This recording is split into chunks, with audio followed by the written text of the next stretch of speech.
All right, and we are back. This is NHL 20 Franchise Mode Calgary Flames. This is episode number 28. Welcome back to our Franchise Mode here at the Calgary Flames as we are set to kick off the 2022-23 season. And I believe this is our fourth full season as the GM of the Calgary Flames. So yes, welcome to episode number 28. Big episode here ahead of us as we will kick off officially the start of the regular season.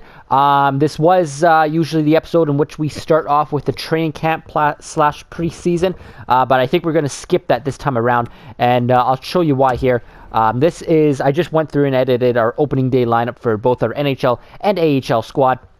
And really, there's nobody. I guess we should switch to our AHL team here and just show you that there's not really anybody here in the AHL team that is fighting for an NHL spot. Now, again, if you did watch the last episode, you'll know that I did say that Matthew Phillips will make the NHL roster this year.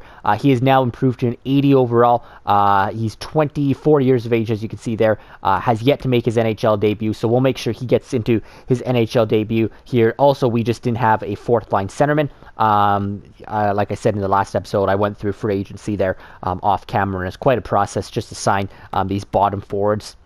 Ended up bringing back Scott Wilson, Austin Czarnik, and Nick Shore, among other players, but decided to hang on to decided to give Matthew Phillips a shot at playing in the NHL, as well as a lot of players were asking for insane, like a lot of players that were like these type of caliber players like Austin Czarnik or Scott Wilson, no offense to them, but they're older, they're not very good, and they were asking for over $1 million and some ridiculous contracts, and I was just not willing to pay that. I kept lowballing, not really lowballing, but I kept offering what I thought was fair, reasonable contracts to these players. A lot of, not these guys, not Wilson and Czarnik, but other guys in free agency, and they wouldn't take it.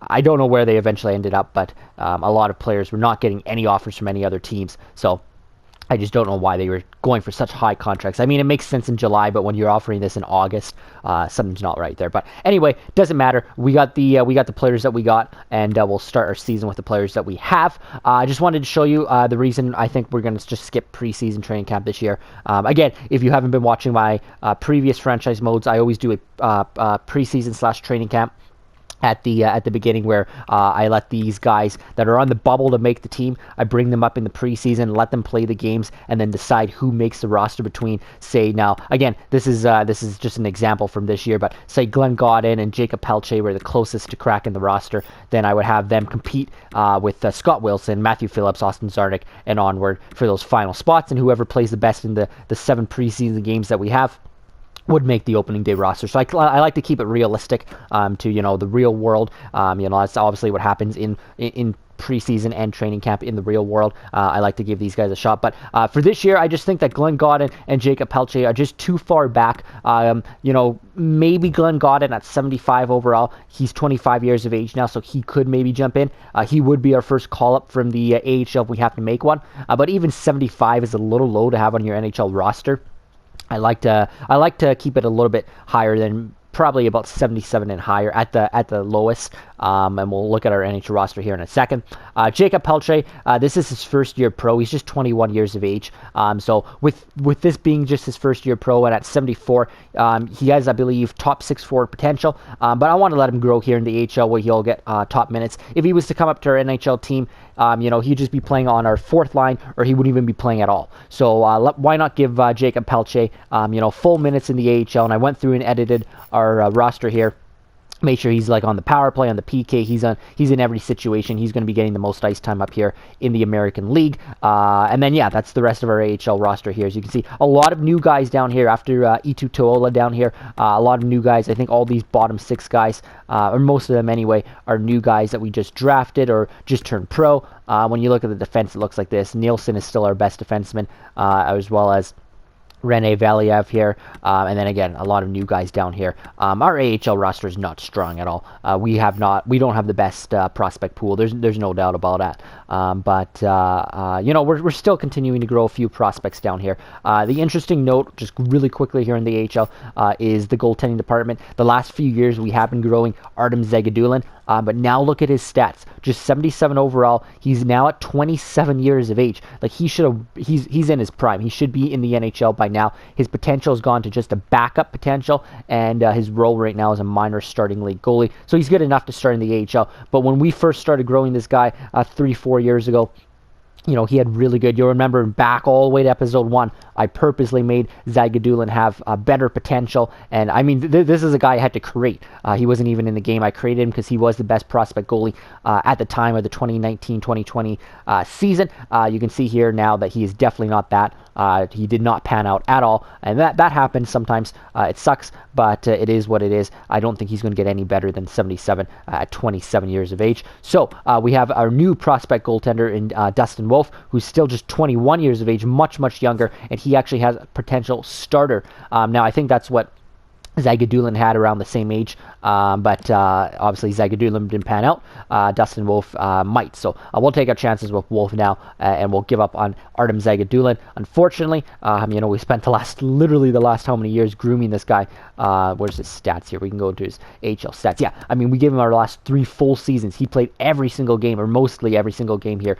He did play every game, I think, the last couple years, but here as well. Had some okay numbers here too in the AHL. Just couldn't grow year after year. He actually got a little worse year after year, in save percentage and goals against.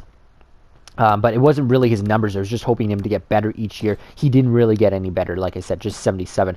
He's good enough to be a legit AHL goalie, but obviously we were hoping he'd pan out for our NHL team. Now, I mean, goaltending currently for the Calgary Flames, and probably for the next few years, is not an issue with Jordan Binghamton. We'll look at him here in a second. But you still want to grow these homegrown goaltenders and take a shot on maybe a guy like Dustin Wolf. So we'll give Dustin Wolf the entire year in the AHL, and we might even look to trade Artem Zagadulin as early as possible, maybe just so we can get a bit of a return back for him. Obviously it just didn't work out with him. So that's just a quick look at our AHL roster breakdown. This is what it will look like opening day. Again, not a lot of talent down here. A few prospects, Godin, Pelche, Itu Tuola, but even these guys are getting older. Like I said, Godin's already 25, so we'll see what they can amount to. What has he got? Top 9 potential still. So we'll see with our guys down there. But obviously the biggest focus has still been our NHL team. So let's switch back to our NHL team here just quickly. So like I said, now that we know we're not going to do training camp / preseason, let's jump right into before I get ahead of myself, I should say I edited the lines. This is what our opening day roster will officially look like then, now that we'll just literally skip through the preseason, and we'll sim through that, and you'll see it here in a second, but we'll just literally skip to opening day. This is what our opening day roster will look like. So, Johnny Gaudreau, Sean Monahan, Elias Lindholm come back as our top line, 91, 91, 86. That's an elite top line. Kachuk, 86, Domi, 86, Mangiapane, 85. A big step for Mangiapane. Again, this is a guy that's been putting up close to 30 to 40 goals the last how many seasons, 29 last year, but 37 the year before that, 28 the year. But yeah, in a second line role, he's 60 points almost, or at least the last couple seasons. He is growing year after year. We just signed him to a 3-year extension in the summer, so obviously we're looking for a lot out of him, and he's taken a huge step. He was doing that all at like an 81 roughly. Now he's an 85. He is a legit second line forward. That's the first time I've seen him listed as a second line forward. Still top 6 high potential for Mangiapane. Yes, he's 26 years of age. He'll plateau here probably at 85, 86. But still, that's pretty damn good. So on that second line there with Kachuk and Domi, obviously we brought back Domi, we brought back Johnny Gaudreau, brought back Kachuk all last year on extensions. Third line looks like this: Bennett at 80, Backlund 85, Dubé 84. Dubé, another player taking a huge step in terms of overall. Again, he's also listed as a second line forward. Just to look there at his last couple of years, he's been only playing though on the third line. If he continues to grow though, he's 24 years of age, just a couple years younger than Mangiapane. Backlund at 33 years of age is still being a solid centerman down the middle. We are still the deepest team. I don't care what anybody says. We're still the deepest team right now in the NHL. Down the middle, Monahan, Domi, Backlund, and then you also look at guys like Lindholm and Dubé who can play center. We're really deep down the middle. Matthew Phillips, like I said, will make his NHL debut this year. 80 overall, that's not bad. Wilson 78, Zarnik 77. That's a pretty average fourth line there, but it'll be good to get Matthew Phillips into the NHL, get him into some games here. Defense looks like this for opening day. Hanifin, Valimaki, 90, 89 overall. Very, very elite top pairing right there. We have probably one of the best, most elite top pairings. Jomerson was our big acquisition in the offseason. Probably our biggest acquisition, I should say, after we re-signed a few players. 81 there. Rasmus Andersson staying at an 84. That's not bad. Want to see a lot of growth out of Andersson this year. 25 years of age. We need him to... I would like him to get a little bit closer to the high 80s, by the end of this year. That's a stretch, but we'll see. Shillington stays at an 80, unfortunately. We bring in Gustav Forsling here in free agency to play on our bottom pairing as well. Again, just a pretty average bottom pairing there. Defensive core, I like it. Again, I think we have a lot of two-way defenders here. If we go down here, two-way defender, a defensive defenseman in Jomerson. We all know what he's done in his career with Chicago Blackhawks and other teams, Arizona. He's got good defensive stats. Two-way defender for Rasmus Andersson, offensive defenseman for Shillington, and offensive defenseman for Forsling. It doesn't really matter. I still think we have a good enough defensive core that really does focus on defense, but it's got a little splash of offense in there as well. Looking at our special teams here, just quickly, I'll go through these lines. This is literally I kind of just left it with what the computer set up here.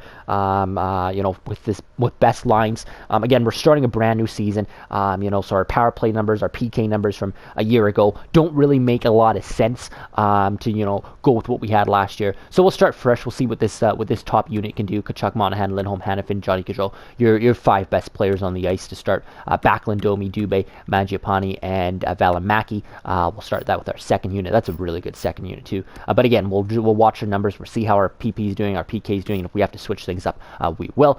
Just a quick look there at the 4-4 lines. PK looks like this. Monahan, Backlund. Believe it or not, Sean Monahan is our best face-off man at 84. Obviously we lost Patrice Bergeron, but we don't have a guy that's better than the face-off circle than 84. Backlund is not that 77. Yeah, so Monahan and Lindholm actually do have our best two face-offs, so that's why they'll be taking all the draws on the PK and stuff like that. But yeah, our best forwards are still defensively are still Monahan, Backlund, Lindholm, and Domi. Should be no surprise there. Valimaki and Hanifin actually have much better defensive stats than Jomerson, despite Jomerson being a defensive specialist. Valimaki and Hanifin are still better defensively with their defensive stats. Quickly there, 91, 94, 94, 90, 91, 91, and then you go down to Jomerson here. He is 89, 85, 84. So yeah, they have better, but Jomerson's still pretty solid. Penalty killer. We'll have him on there with Rasmus Andersson. It's really just our top four defensemen, who are our top defensive players. 3-on-3 pretty much, or three-man penalty kill looks the same.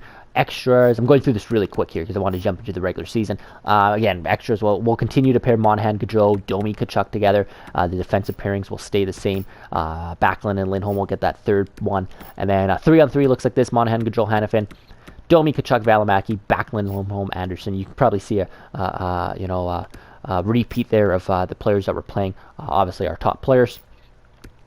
And then goaltending. Look at this. Jordan Binnington, the reigning Vezina Trophy winner. Yes, 29 years of age, but he's 89 overall. He's plateaued off. He is a starter exact. Elite goalie, though. Very elite at 89. But yeah, that's, have a goalie that's almost 90 overall in this game. That's huge. There's not a lot of them in the league, and we definitely have one of the best, if not the best. Technically, he is still the best from last year, winning the Vezina and the William N. Jennings Trophy along with Cam Talbot. Now, Talbot, I think, did go down by 1 to 80. He's still, I think, a solid backup, but we'll be heavily leaning on Jordan Binnington throughout the season. Of course, bringing back the same goaltending tandem. So that's why I say goaltending, really not a problem at all for this team, currently, and, probably for the next several years with Jordan Binnington, being 29. He should play well into his 30s, be one of the elite goalies in the game. Obviously. So yeah, without further ado, let's jump right in. Like I said, we'll skip this preseason training camp now that we know what our opening day looks like. Like I said, usually I would call up those AHL guys, let them fight for a spot here in these several games, but we'll skip right to opening day. So we'll skip right to the end of preseason. And yeah, it doesn't really matter what we do here.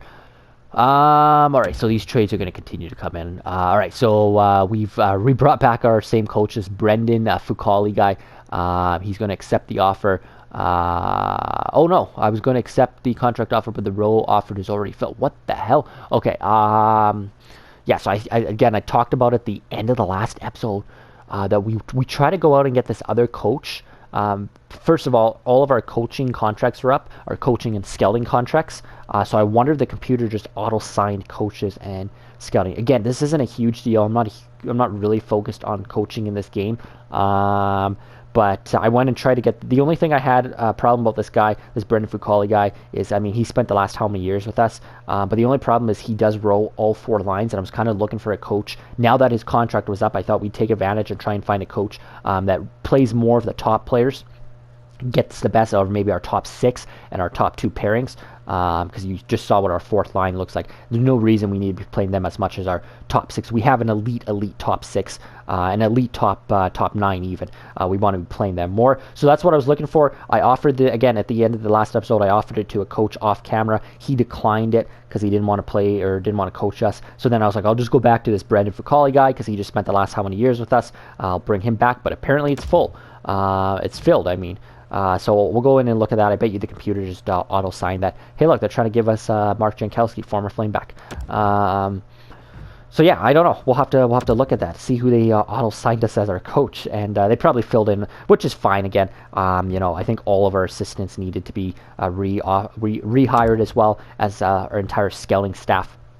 And again, I'm not in this game for that. I appreciate the feature in this game, but I just didn't think there was any point in focusing too much on the coaching here. I don't think it affects it too much. Obviously, you'd like to have a decent coach, but at the end of the day, it's not my biggest priority. But yeah, we'll see who they auto filled us in. So there's the preseason. What's our record there in the preseason? 5-1-1. Pretty legit for I guess what we should be as an elite Cup contending team. We have been the last couple of years. We should continue to be an elite Cup contending team. Made it to the Western Conference Finals last year, so no doubt about it. 5-1-1 record. Again, that's only preseason. Don't forget, last year we started off, I think, on a 9-0-0 record. We were really hot to start the season last year. So let's just quickly look here at our coaching staff, because they've just brought in a different guy.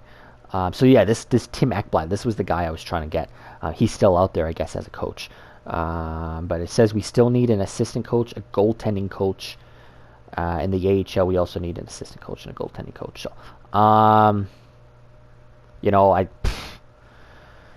maybe I can do this off camera later and just find those last couple coaches. But obviously, they've already filled a head coach and an associate coach for us. I just want to see who they are. How do I go see that? This is hire staff.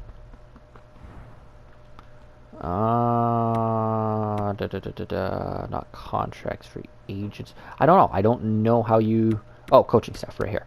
All right. All right. So it says our NHL head coach is still Brendan Fucali. So I don't know why he was saying he was going to. I don't know. All right. So they just brought back our same NHL coach, which is fine. And filled in associate coach in AHL. I guess it was probably mandatory to have. I don't know what just the hell went on. All right, enough of the stupid coach thing. We're just gonna move on. All right, so opening day, here we go. Flames Kings to kick off the regular season. So let's sim up here at opening day. Like I said, our rosters are set. We're not making any more movements. Scouting assignments. Yeah, again, we'll auto that as well. So yeah, here we go. Opening day. You saw a roster. Our rosters are set. Let's jump right in. So we are defending, or I guess we're not defending anything. We did make it to the Western Conference Finals, eliminated at the hands of the Colorado Avalanche last year.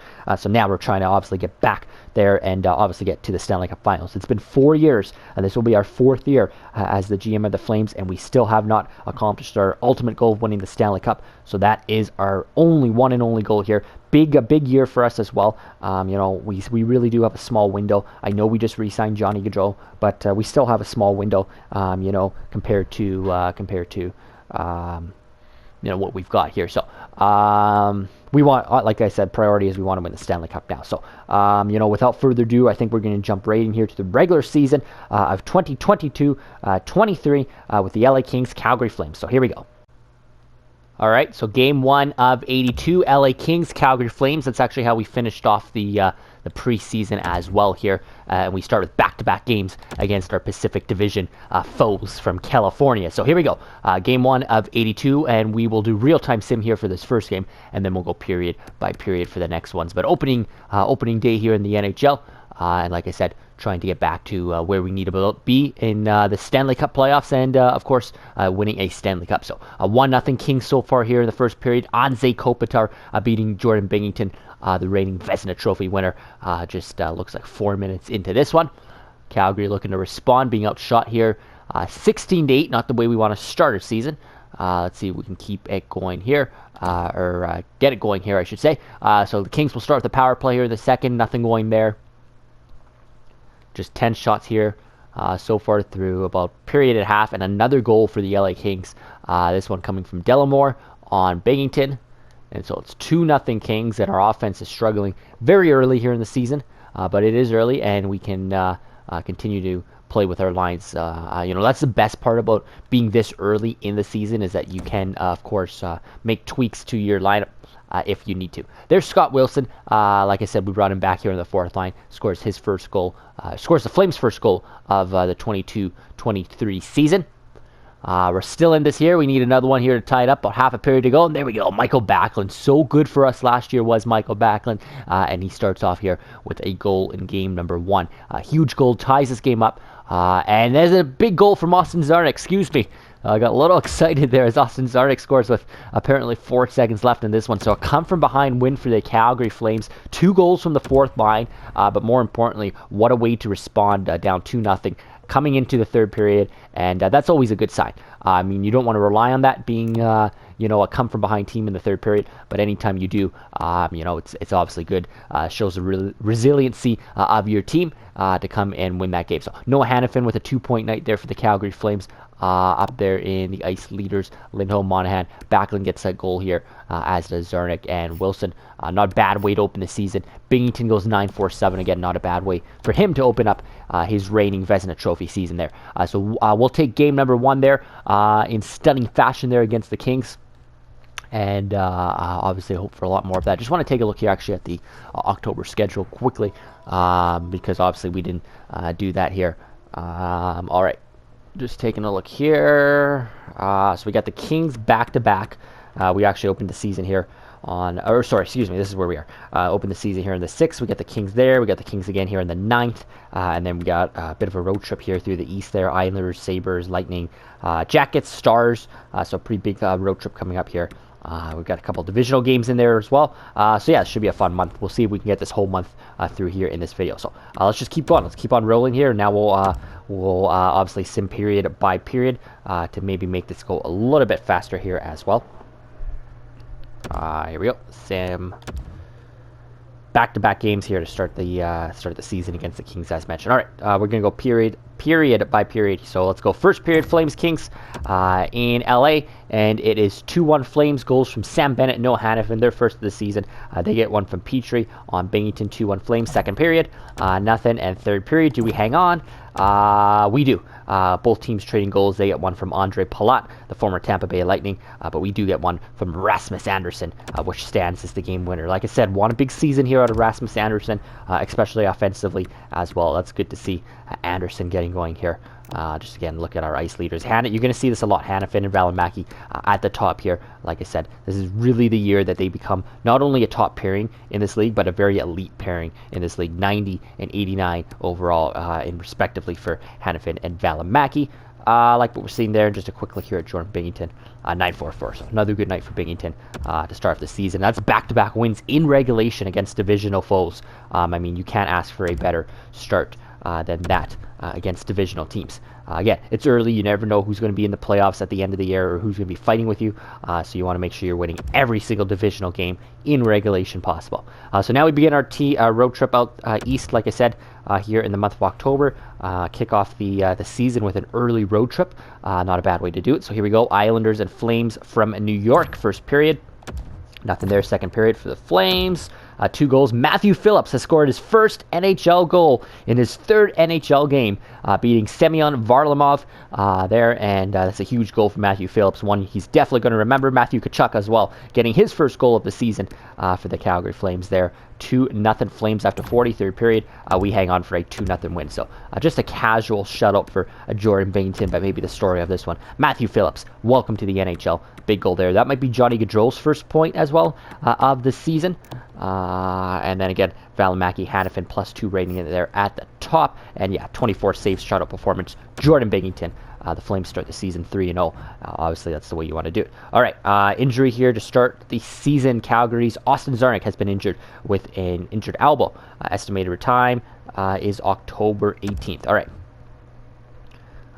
So again, injuries are going to happen throughout the season. Hope that they don't, especially to your top players. But you know, that's why we're equipped with players that we got, I should say, in free agency. So we'll substitute Nick Shore in. He'll make his his Flames debut here in game 4 of the season, playing alongside Phillips and Wilson. That's a pretty easy fix. Don't have to go into any other lines there. But again, hopefully it doesn't happen to any other players here. So let's keep going here. Buffalo from the where's Buffalo play? KeyBank Center. All right, Czarnik is ready to come back. Sure, we'll put Czarnik back in. That was kind of a minor injury with the elbow. Where is Czarnik a center? All right.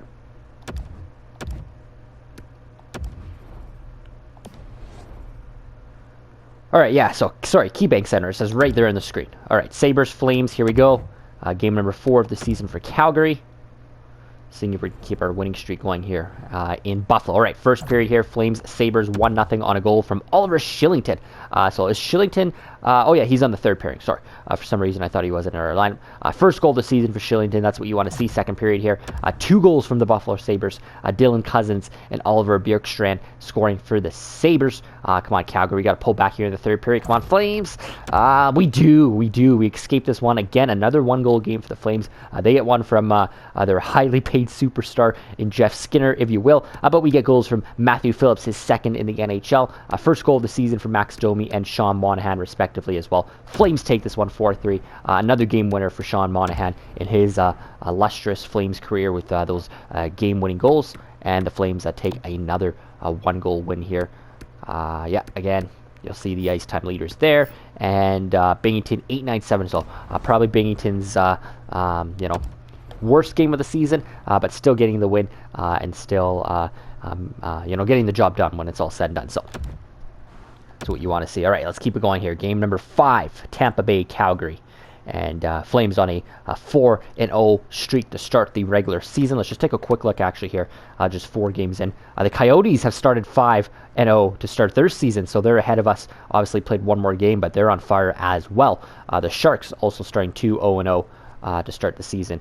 So a couple teams up there. But yeah, the Coyotes with Alexander Ovechkin. Remember, we did play the Arizona Coyotes in the first round last year. We swept them in the first round, despite them having Phil Kessel and Alex Ovechkin. A dynamic duel there. But we managed to get out of that one with a 4-0 win. All right, let's back to this one here. They get 2 goals here. Steven Stamkos, Blaine as well, being Binnington after 22nd period. A goal from Matthew Tkachuk on the power play. I haven't been paying too much attention to the power plays, so we'll have to kind of see maybe after a month how our power play is doing, as well as special teams. But goal here from Tkachuk. Can we tie it up in the 3rd? Come on, Calgary. Yes, it's another comeback here in the 3rd period. We do not get the win yet. We're going to overtime for the first time. But that's a huge comeback. 2 goals from Michael Backlund there. Like I said, Backlund's such an important player for us last season. Really what he did last season and in the playoffs made it a little bit easier letting Patrice Bergeron go, as a really good depth two-way centerman. They get one from Taylor Radish. See if we can get the first overtime win of the season for the Flames in our first overtime game. Here we go, overtime. Nothing. We're going to a shootout. And yes, we get it. Sean Monahan making sure the Calgary Flames stay undefeated to start this season. Huge shootout winner there from Monahan. Again, that guy's money when it comes to game-winning goals, albeit in the regulation, overtime, or the shootout. 2-goal night there for Michael Backlund. And just take a look here. 900 save percentage for Jordan Binnington. Again, getting the job done. That's all that matters right now. All right. 5-0 to start our season, tied with the Arizona Coyotes. Let's keep it going here. We got the Columbus Blue Jackets. And Michael Backlund leading the way, as you can see there, with 5 points in 5 games. All right, let's go.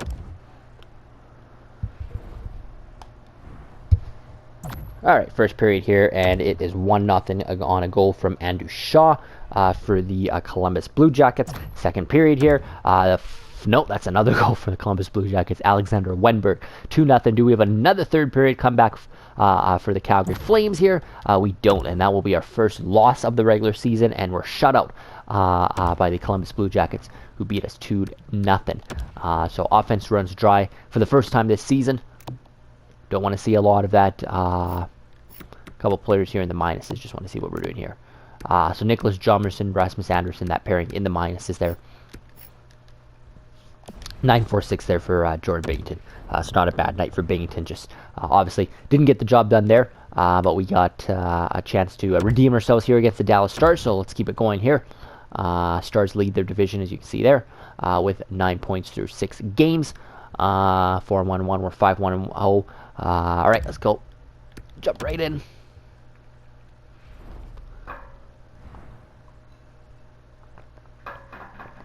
All right, first period here, nothing. Second period, nothing from the American Airlines Center. And third period, 2 goals, 1 for each team. Elias Lindholm gets his first goal of the season on the power play. Rope hints, and we're going to overtime yet again here. Flames Stars in overtime, and nothing. How about in the shootout?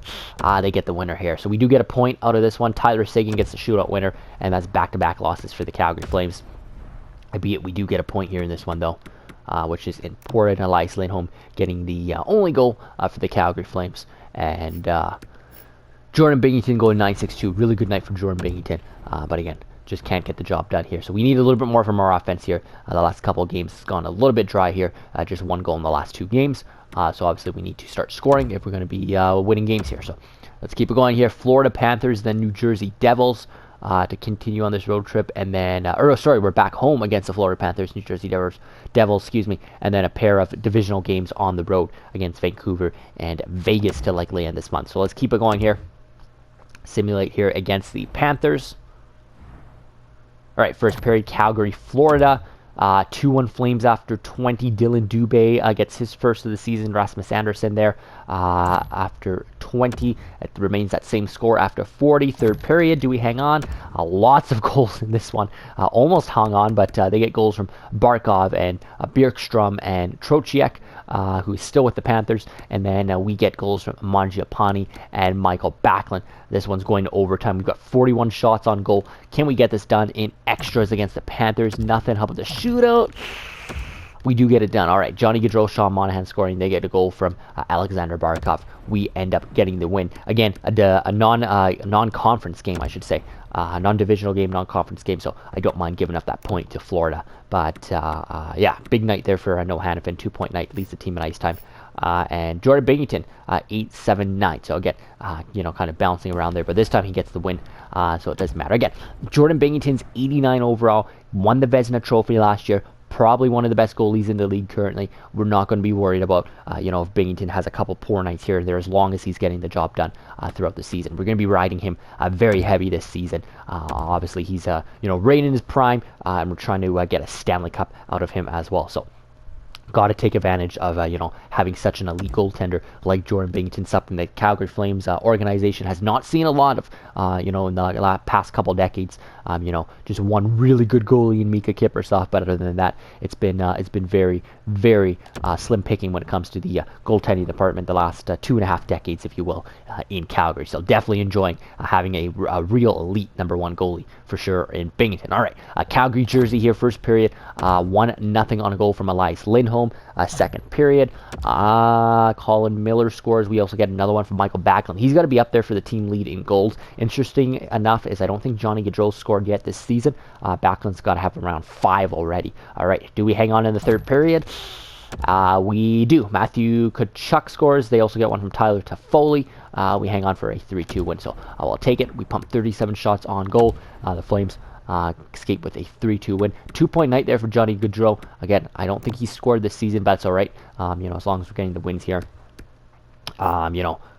We should be able to have a more spread out offense. We shouldn't have to rely on just 2-3 guys to get it done. We do have a really solid. We took a look at our lineup there at the beginning of this episode. We do have a solid all around lineup. A lineup that could be built to win a Stanley Cup. So we really should be taking advantage or shouldn't have to rely on just one guy or 1 or 2 guys. As predicted, yeah, that is Backlund's 5th of the season. Also 8 points to lead our team through 9 games. Not a bad way to do it. All right, so we got a couple divisional games here and then a game against Columbus, I believe, to end off the month. So Canucks and Knights, like I said, these are 2 huge games. Again, I know it's very early in the season, but you want to be winning every single divisional game, especially at this point, because you don't know who's going to be there when it's all said and done. Right now, the Canucks and the Golden Knights both down there at the bottom of the Pacific Division standings. You got the Canucks there with 5 points, the Knights with 4 points. We're up there with 15 points to lead our division. But again, things can change so rapidly.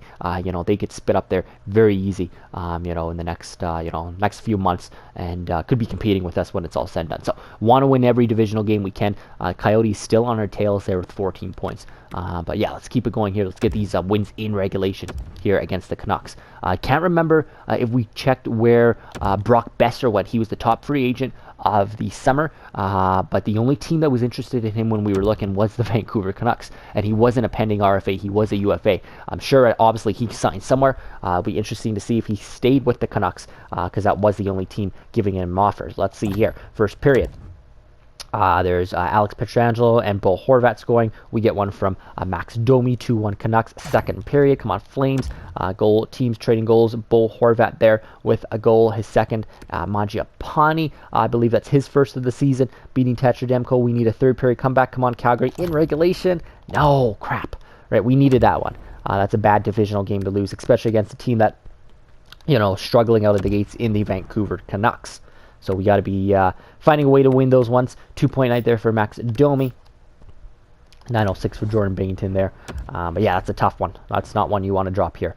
Back-to-back nights, we got the Vegas Golden Knights, and I'm wondering if we give Cam Talbot his first game of the season. Yeah, because like I said, we're going to be riding Binnington quite a bit here, but we do need to give him rest every once in a while. These rare back-to-back cases, again, keeping it realistic. Again, a team that is struggling out of the gates, we should be able to take advantage of them in the Vegas Golden Knights. We'll give Cam Talbot this game and see what he's got. An early test here for Talbot. So here we go. We just lost a divisional game against Vancouver. We've got to find a way to win this one against the Vegas Golden Knights. Here we go. Flames Knights from Vegas. First period. 2 goals for them. Stone and Simone. They're beating Talbot. Matthew Tkachuk, beating Tristan Jarry 2-1 after 20. Second period, nothing. Come on, Flames. We need this one. Third period, please. Yes, we do get a goal, but they get one for Pacioretty.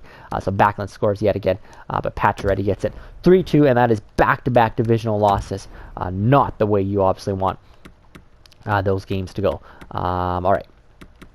Offense still a little bit of a problem here. And 80880, save percentage there. 307 goals against there for Cam Talbot. So we'll put Binnington back in net. Thought I'd try Talbot in the game, but we'll stick with Talbot. Like I said, I just want to give Binnington a little bit of rest throughout the season. Again, Talbot has declined a little bit since last season as a backup. What is he now? He's 35. So I mean that does make sense. But we still need a backup goalie that can come in and be reliable and, play a few games for us throughout the season. We're going to heavily rely on Binghamton, but we do need a goalie to, be solid behind Binghamton. And if it's not going to be Cam Talbot, we need to go out there and find the proper goalie. So right now we'll stick with Talbot, but back-to-back divisional losses, like I said, that's not what you want to see. Yeah, that's not fun at all. So like I said, that could come back to bite us at the end of the season. Right now it doesn't look like much, but obviously that could be a problem later in the season. Let's keep it going here, and then I think we might end this episode here with the month of October, and then that way we can go and kind of review where we sit, and then make some changes going into the the grind of the season with November, December, January, getting up to the trade deadline portion there. So let's get in here to this game with Columbus.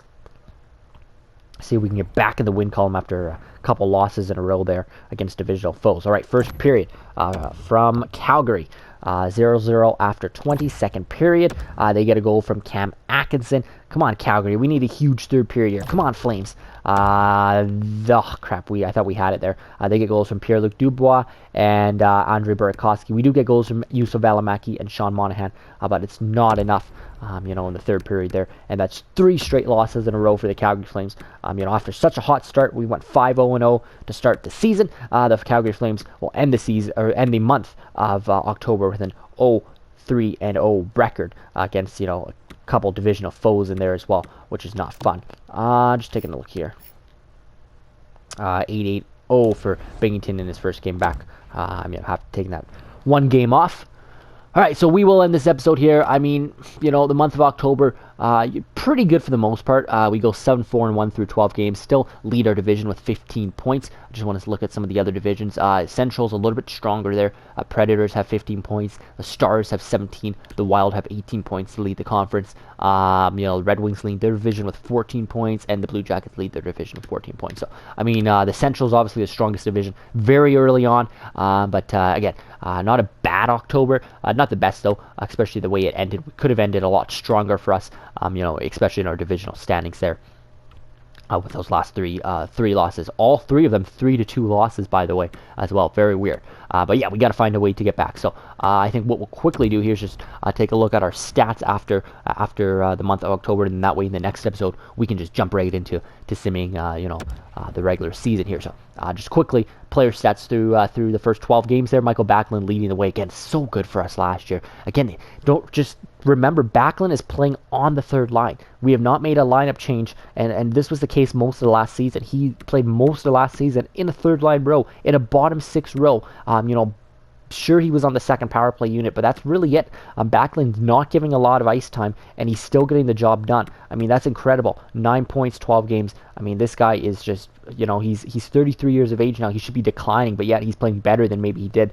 The last 2 seasons might be Backlund's 2 best seasons in the last, 5, maybe even 10 years. He's playing that good for us right now, which is obviously good to see. Matthew Tkachuk there, it's good to see he's up there with 8 points. Noah Hannafin's up there with 8 points. Leader our defensive core, Mangiapane, has 6 points. There's Johnny Gaudreau, as mentioned. No goals through 12 games. Does have 6 assists. Also has a -7, so that's a little bit concerning. We can take a look at that top line because there's Monahan with 5 points, but also a -4. So maybe that top line needs a little bit of help. Wonder if we maybe switch Elias Lindholm around. There's Lindholm there, -9. So yeah, that top line is, we're going to have to make a change there. -7, -4, and -9. That is not good for your top line, and they're struggling offensively as well. So definitely struggling defensively, but as well as offensively. So we might make some changes to our lineup there. Max Domi, second line center, 5 points there. Dylan Dubé, 5 points on the third line. Bennett there, and onward. So yeah, we'll make some changes to that top line for sure. Nicholas Hjalmarsson is struggling as well, -6 for Hjalmarsson, and the Rasmus Andersson pairing as well. So maybe we got to make a couple changes here. So we'll explore that going into the next episode. But good to kind of just get an early gauge on. Again, it's very early, but we'll make some minor tweaks to our lineup. 9-2-4 through 11 games through Jordan Binghamton. 7-3-1, that's not bad at all. Like I said, we'll keep an eye on Cam Talbot when we do play, get a little bit more of a larger sample size, I should say, and kind of just see where he stands as a backup. Just taking a look here, like I said, we do lead our division. I want to actually go by league. All right, so there we are, third technically in the NHL. Let's just go by goals for, see where we stand compared to everybody else. So yeah, we're struggling in goals for right now. We have what, 29 or something. So we're in the bottom half. Where are we here? Yeah, there we are, 29. So we're just in the bottom half. So we do need to get that goals for up. Obviously, that's been a problem. Goals against. I thought we were a little bit higher in goals against. So about middle of the pack in goals against as well. Again, early in, and it is tight. But 28 goals against. Excuse me. 2.33 goals against per game, and 2.42 goals against per game. I guess that's probably what we should have went by, considering the game, the differential in games played. Excuse me. Let's go by power play percentage here. Yeah, we got a 15% power play. That's not good at all. There we are, actually 8th worst in the NHL in the power play. So we got to get that going. We'll make some changes to the PK. 88%. Where's PK? I should say 88%. That's not bad. Top 5 in the PK. So the PK is okay. Again, that's probably a lot of Michael Backlund and Sean Monahan in there. But the power play is struggling. The offense is struggling.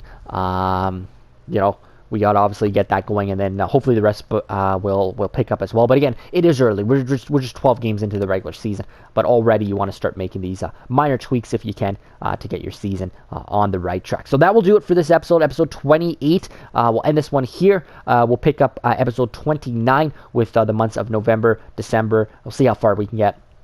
But really get some good simming done in those months, and I'll fix our lines here before that episode and get things going. So that will do it for this episode. We'll pick the rest of the next couple months of simming up in episode 29.